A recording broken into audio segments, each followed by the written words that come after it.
안녕하세요. 네, 오늘 소개할 책은 이어령의 마지막 수업이라는 책입니다.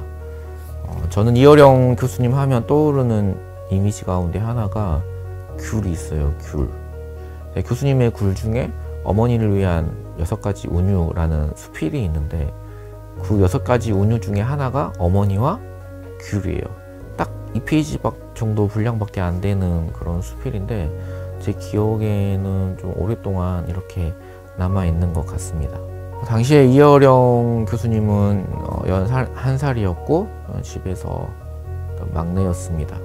그래서 어머니는 수술을 받기 위해서 서울로 올라가셨습니다. 근데 당시에는 대동아 전쟁이 한창 때여서 변변한 마취 제도 없이 수술을 받으셨다고 합니다. 근데 그런 경황 속에서도 어머니가 막내 아들을 위해서 예쁜 필통과 귤을 이렇게 집으로 보내주신 거예요. 필통은 어머니가 입원 전에 손수 사신 건데 귤은 병문안 온 손님들이 당시에 귀한 것이라고 이렇게 사가지고 오셨는데 어머니가 그것을 드시지 않고 머리맡에 놓아두셨다가 그 예쁜 필통과 함께 그 막내 아들을 위해서 집으로 보내신 거예요.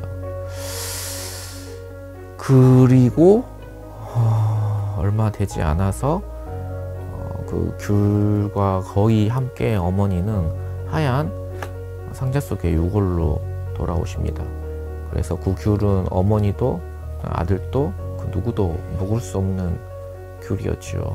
그리고 귤을 어머니와 함께 이렇게 묻게 됩니다.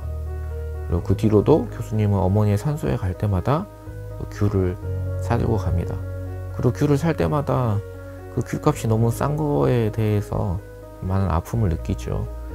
그래서 어머니가 드시지 않고 보내주셨던 그 귤은 단순히 돈으로 지폐 몇 장으로 살 수 없는 그런 귤이 살 수 있는 그런 귤이 아니었기 때문입니다.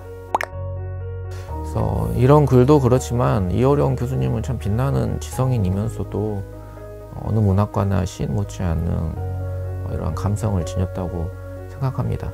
이 책도 죽음에 관한 책인데 11살 때 이미 어머니에 대한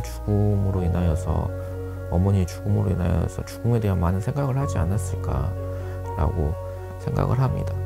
그래서 저는 이제 그가 이야기한 디질로그의 개념도 저에게는 그런 지성과 어떤 감성의 결합이라고 생각합니다. 그리고 교수님은 어린 시절 어머니의 죽음뿐만이 아니라 상당히 많은 아픔을 겪으셨죠. 손주도 그렇고 딸인 이민아 목사님을 먼저 보내기도 하였습니다. 그리고 그 이후에 이성과 감성 이외에 그의 글에서 영성이라는 단어를 자주 보게 됩니다. 지성에서 영성으로라는 이런 책도 쓰셨고 이 책에서도 그렇지만 단순히 육체와 정신을 넘어선 영성, 스피릿을 이야기하죠. 인간은 보통 마인드와 바디로 이렇게 살아가지만 그래서 극한의 어떤 처했을 때나 죽음에 이르렀을 때 이런 것을 뛰어넘는 스피릿, 어떤 영적인 면이 되살아난다고 이야기합니다. 그래서 이런 이야기는 교수님이 인생의 그런 수많은 아픔을 극한의 고난을 겪었기 때문에 가능하다고 생각합니다. 저는 이어령 교수님의 책을 읽으면서 어떻게 저런 생각을 할 수 있지 했던 것 중에 하나가 어떤 단어에 대한 해석이 되게 재미있었던 것 같아요.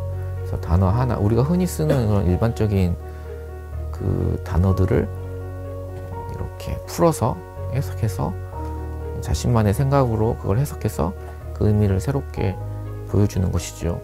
성경에 대한 이야기들도 흥미로운 것들이 굉장히 많이 있습니다. 그래서 기존 이제 우리 기독교인들이 바라보는 그런 고정적인 관점과는 좀 전혀 다른 그런 생각, 그만의 그런 독창적인 눈으로 이해하는 것들이 정말 재미있는 것 같습니다. 99마리의 양을 놔두고 잃어버린 한 마리의 양을 찾아 나선 이야기, 아들과 탕자 이야기, 먼저 된 자가 나중된 이야기, 이런 것들이 재미있어요. 같은 많은 성경의 이야기들이 등장하는데 또 교회에서 일반적으로 해석하는 것과는 다르죠. 그래서 그런 것들이 성경의 어떤 위대함이기도 하고 교수님의 독창적인 생각들을 잘 보여주는 것 같습니다. 네, 그리고 책에서 빼놓을 수 없는 이야기 중에 하나가 바로 죽음에 대한 이야기입니다. 죽음을 앞두고 이렇게 쓰여진 책이기 때문에 그렇게 당연히 그럴 수밖에 없겠죠. 그래서 그런데 죽음에 대해서 이야기하지만 죽음을 이렇게 거창하게 이야기하지 않습니다. 어머니에 대한 그 6가지 운유처럼 죽음에 대한 다양한 운유가 등장하는데 가장 인상 깊었던 것 중에 하나가 죽음을 이렇게 이야기합니다.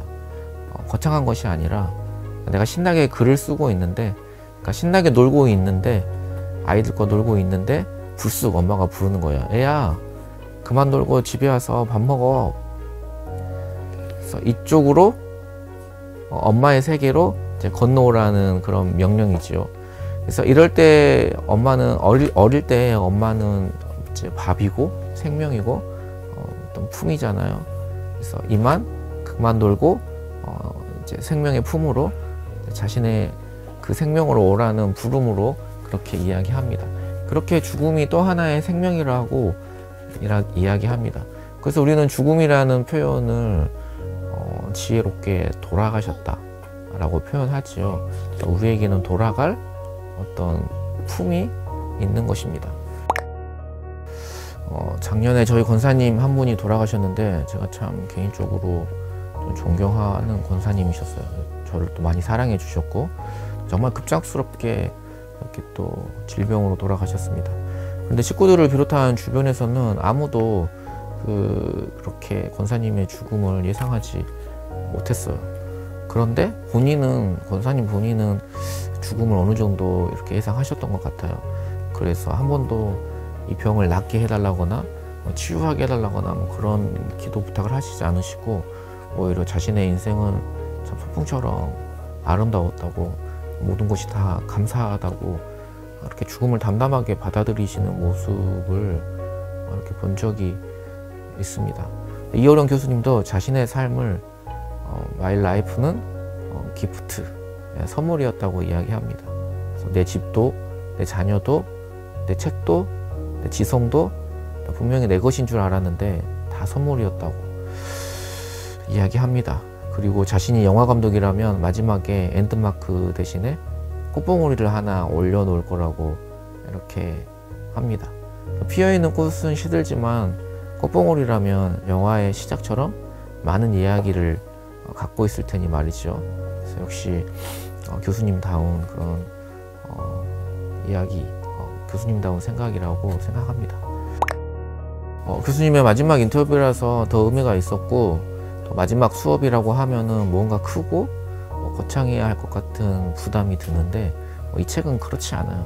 오히려 죽음에 대한 잔잔한 담론들, 그리고 생을 돌아보는 그런 추억들, 그리고 크고 거대한 담론들이 아닌 이렇게 공감되는 일상의 아름다운 이야기들이 잔잔하게 담겨 있는 그런 책입니다.